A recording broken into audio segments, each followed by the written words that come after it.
another thing, what I hate seeing is these black athletes, men, they get on TV talking about, it's black athletes, black anybody who done made it big in society. They get on TV talking about my dad wasn't never around, he ain't shit. Do you ever see? You only listening to the mother or everybody else's side. You ain't listening to why he left or why he was forced out. Maybe he was forced out because the mother wouldn't let him see his kids, which is another problem. She wouldn't let him see him unless he did something what she wanted.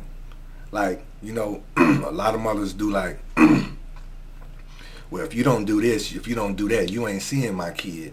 Yeah, I'm going to go sleep with your best friend or your uncle or somebody, but if you don't pay me child support, you ain't going to get to see your kid. So what? I slept with somebody else. So what? I want you to continue to pay me child support. If you don't, you ain't going to see your kid. So the father probably go, damn.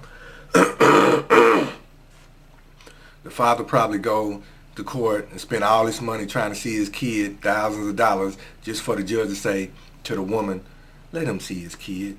And then that's the end of it. And he don't get to see his kid. Now he done spent thousands of dollars and he still got to pay child support and go through the drama, the emotional drama. So most fathers just say, fuck it. See you when you're 18, 19, 20, or 21, and then I'll tell you the real story. I'll tell you, you'll get to finally hear my side of the story. But in other words, when you get to be a man my age and you have these kids, you probably going to go through the same cycle and see what I'm talking about. So it ain't always that these men don't want to be in your life and your father wasn't never around. He was forced out by the government, by the family court, by the woman. See, you grow up listening to the mother's side and her family side all the time. That's mainly it. The court system forces them out. The mother interferes. She always bitching and complaining for dumb reasons, which run the man off. And it ain't always he ain't in your. The father is a deadbeat. It ain't always like that. I think another reason why women don't like nice men. I ain't talking about just nice, but good men. Good men as far as being on your feet, having a somewhat of an education or a good job or a career and a car and your own place to stay. That's what I mean a good dude is.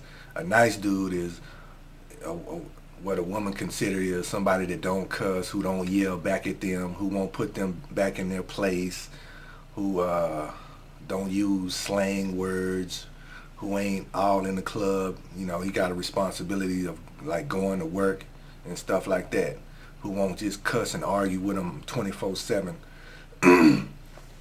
Women,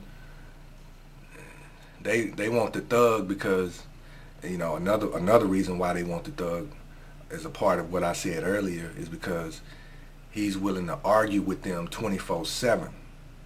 Like I said, because he doesn't have the stress of working 8 hours, 9, 10 hours a day. He has a lot of energy, and so he can fuss with you all day, and plus he have a lot of energy to manhandle you.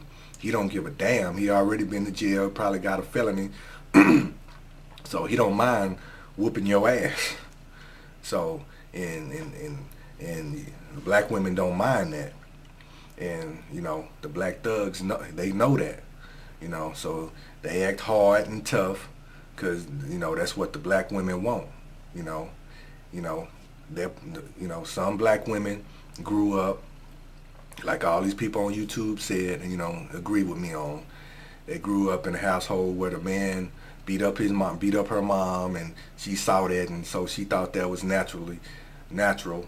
And so when she grows up, those are the men she wants. She wants the men that beat on the woman, and act all hard and tough. And